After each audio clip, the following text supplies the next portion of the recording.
your company. I am Khadija Ajab, and of course, during this time of the week, we focus our gaze on wonderful people making differences in their unique way.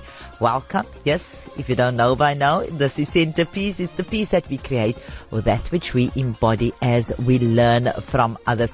Now, remember earlier on we spoke about the fact that it was World Literacy Day on the 8th of September. And so in light of that, we are going to be talking a little bit more about this and discussing the crucial role that literacy plays in shaping South Africa's future. Now, on the line with us to share her insights, we have the CEO of the Citizen Leader Lab, and she is going to be sharing her journey from being an engineer to becoming a pioneer in using HR for good, with the goal of improving the lives of the country's most vulnerable communities.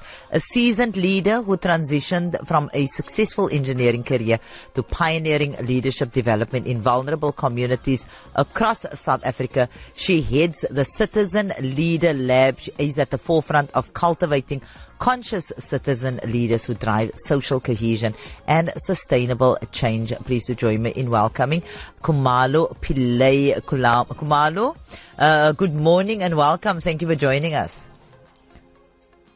Hi, Khadija. It's lovely to be with you this morning. Very, very curious to know, what is HR for good?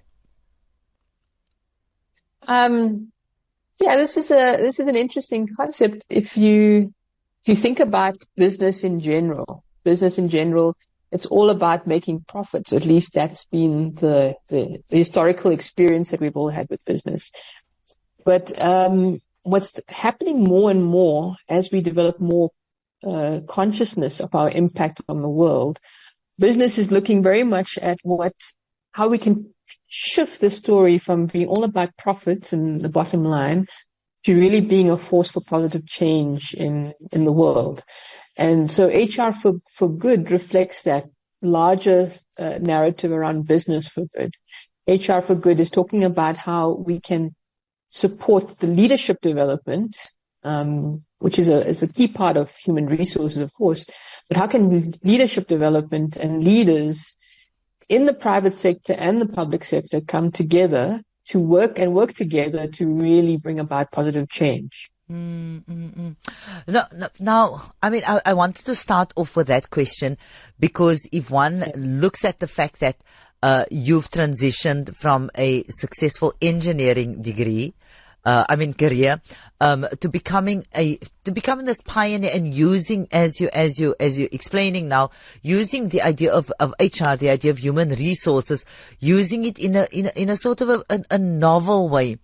Oftentimes when we look at corporate spaces, and then of course all these varied layers exist in these little silos. So one is you specialize in that particular area. So of course your specialization being as an engineer, and now utilizing or using HR for good, as you say. Tell us a little bit about this journey of yours, being an engineer, what let's say what your day was like, and then how you transition to what you are doing now. Absolutely, Khadija. It's actually quite interesting for me looking back at my journey, and I would not have expected 20 years ago to be where I am today. I started as an engineer. I come from a modest community in KZN, and it's always been quite clear, and was always clear to me and to the people around me, that education is a way to improve your circumstances. So grasping education opportunities is something that we have to encourage all our children to do. And that's been a big part of my own personal story. I had those opportunities. I grabbed them. I took the opportunity to study engineering. Got a bursary with Sasol back in the day. And yes, I then embarked on, I didn't really know what an engineer was, to be quite honest, but I embarked on quite an amazing journey for myself, making a contribution in the engineering space, in the chemical engineering space, We actually worked developing a lot of novel technologies. So we were doing groundbreaking work, and this is something that I think we often forget in South Africa, that there's some exceptional things happening in our country, world-class, first of its kind activities. And I had the privilege to get involved there. But I also, and this I think is not unique to me, this is something that most leaders in industry will experience, is as you get more senior, while your technical skills are always critical and always necessary, you start to see and appreciate more and more the importance of the people skills.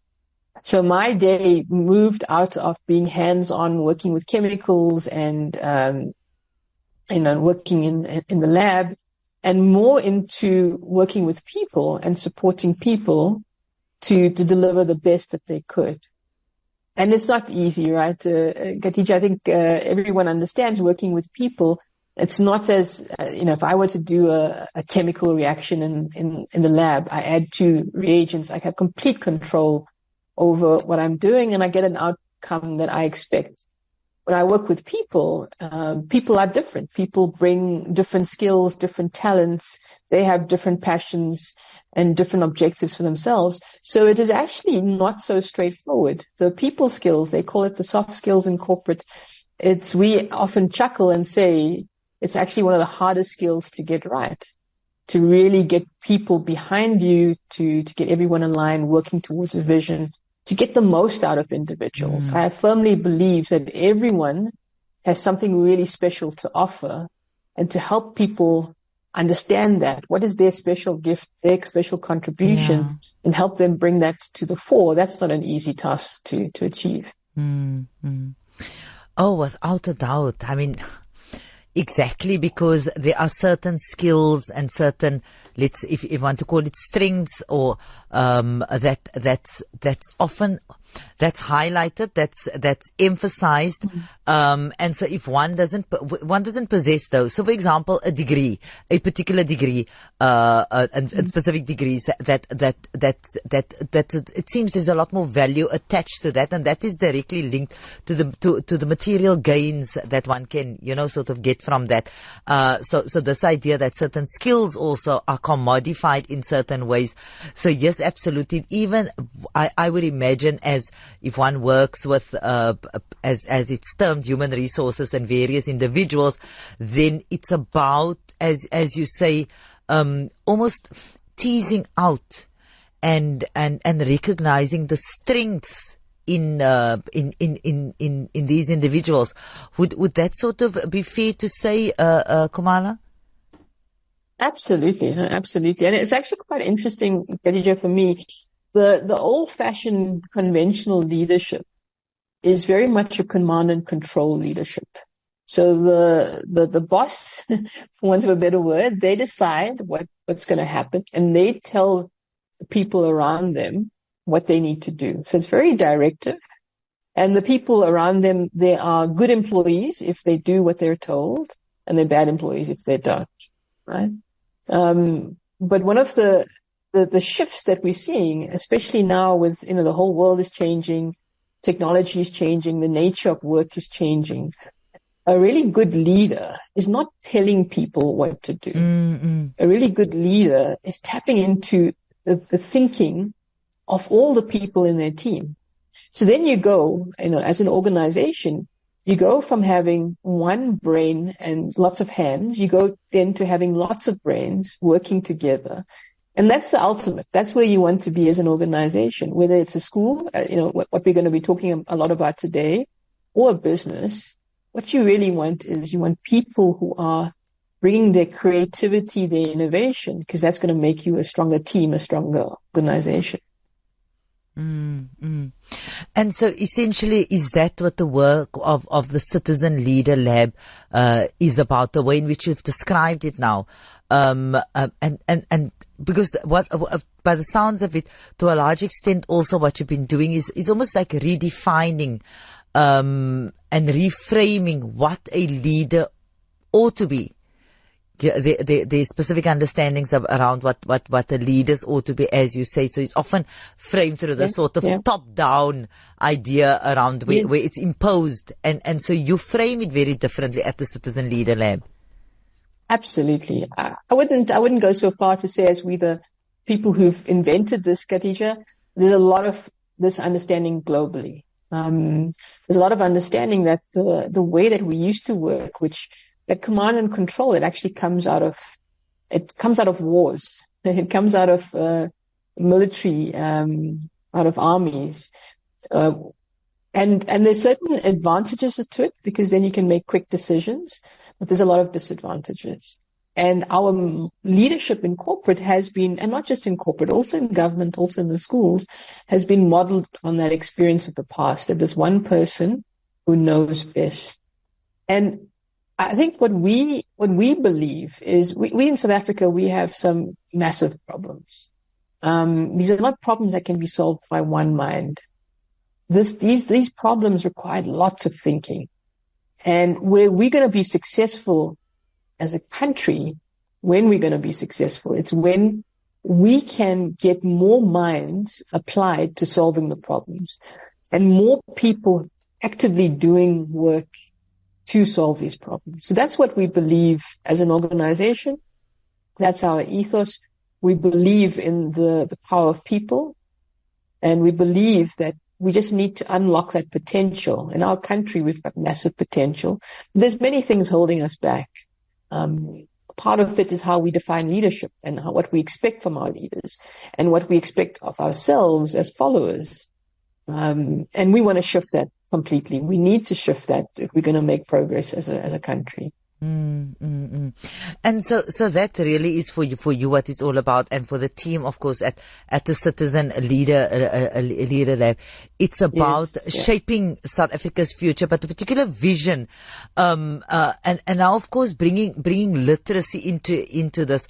How can literacy initiatives now drive this particular vision and that you have and that the team have when it comes to shaping South Africa's future? So I think what literacy does for us is actually a rallying point for all our efforts. All of us in South Africa, and anyone concerned about the state of our education and the learning outcomes from our education system. That's what literacy and this awareness that we're not doing well as a country in literacy. That's what literacy offers us. So we as an organization, we don't run literacy initiatives, but we really understand that you can't help a child become literate in a school that's not functioning, right? A school that's not functioning, very little can be achieved. And how do you get a school to function? Well, we believe one of the first things you need is a leader who's functioning. So the school principal is one of our focus areas. As an organization, and how do we help that school principal to convert their school into a functioning school where you can have positive literacy outcomes?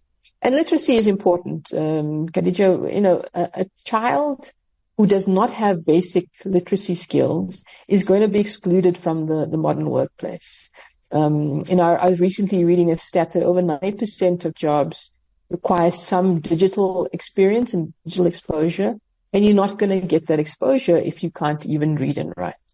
So if we want our children to become economically active, to contribute to our growing economy, we have to equip them with that basic skill of reading and writing so that they can be part of the workforce. And very interestingly, and we'll talk a little bit more about this after the break, because part of the Citizen Leader program is also the Leaders for Education, and so this idea of empowering principals and looking at the quintile 1, quintile 2, and up to quintile 4 schools, and looking particularly at schools that are under resourced. If one reads a little bit about it and one looks at the let's say the plan that's in place, it clearly lot of time, lot of effort, very meticulously done. And of course, taking into account something that you mentioned, and something that that will take us hours and hours to unpack. It's exactly those types of disparities within the education system, and seeing that there's accessibility. But let's pick up on some of those points after the break, Komala. We have on the line with us this morning Komala Pillay. She is the CEO of the Citizen Leader Lab, sharing a journey from being an engineer to becoming a pioneer and using HR for good, and this all with the aim of improving the lives of the country's most vulnerable communities. Stay tuned to 100.4 FM as we continue unpacking that after the break.